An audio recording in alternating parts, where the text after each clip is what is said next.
পালিয়ে বিয়ে করলেন তানিয়া বৃষ্টি ও শামীম হাসান সরকার। বিস্তারিত জানবো আমাদের অল সুপার ডুপারের সঙ্গেই থাকুন। সবাইকে শুভেচ্ছা অল সুপার ডুপারের পক্ষ থেকে। বন্ধুরা, বিয়ে করলেন তানিয়া বৃষ্টি ও শামীম হাসান সরকার, কিন্তু তাদের দুই পরিবারের পক্ষ থেকে এখনো কেউ মেনে নেয়নি। যেখানে টেবিল চায়ের কাপে নয় বরং সম্পর্কের আড্ডায় সরগম, সেখানেই শুরু হয় শ্বশুর আব্বার টি স্টল নাটকের গল্প।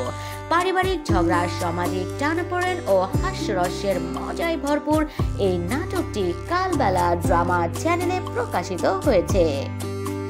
জুয়েল এলিয়েনের লেখা ও জাকিউল ইসলাম রিপন পরিচালিত নাটকটিতে জুটি বেঁধেছেন সময়ের জনপ্রিয় দুই মুখ শামীম হাসান সরকার ও তানিয়া বৃষ্টি। গল্পের কেন্দ্রবিন্দু এক সদ্য বিবাহিত দম্পতিকে ঘিরে। প্রেমের টানে বাবার আদর ছেড়ে এক নতুন জীবনের পথে পা বাড়ায় তারা। পালিয়ে বিয়ে করে দুই পরিবার থেকেই বঞ্চিত হন নবদম্পতি। ছেলের একমাত্র সম্বল ব্যাটারি চালিত রিক্সা ও মেয়ে কাজ নেয় মানুষের বাসা বাড়িতে। নানা ঘটনায় এগিয়ে যেতে থাকে নাটকের গল্প। গল্পের মূল চরিত্রে থাকা শামীম হাসান সরকার জানান, এটা এমন এক গল্প যা দেখলে মানুষ মন খারাপ ভুলে হাসতে বাধ্য হবেন।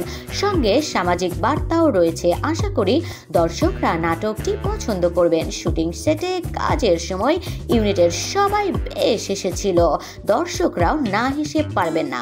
তানিয়া বৃষ্টি বলেন, নাটকে আমি হাওয়া চরিত্রে অভিনয় করেছি। মজার একটি গল্পে নাটকটি নির্মিত হয়েছে। এত মজার গল্প আমরা শুটিং সেটে নিজেরাই অনেক মজা পেয়েছি। দর্শকরা অবশ্যই উপভোগ করবেন।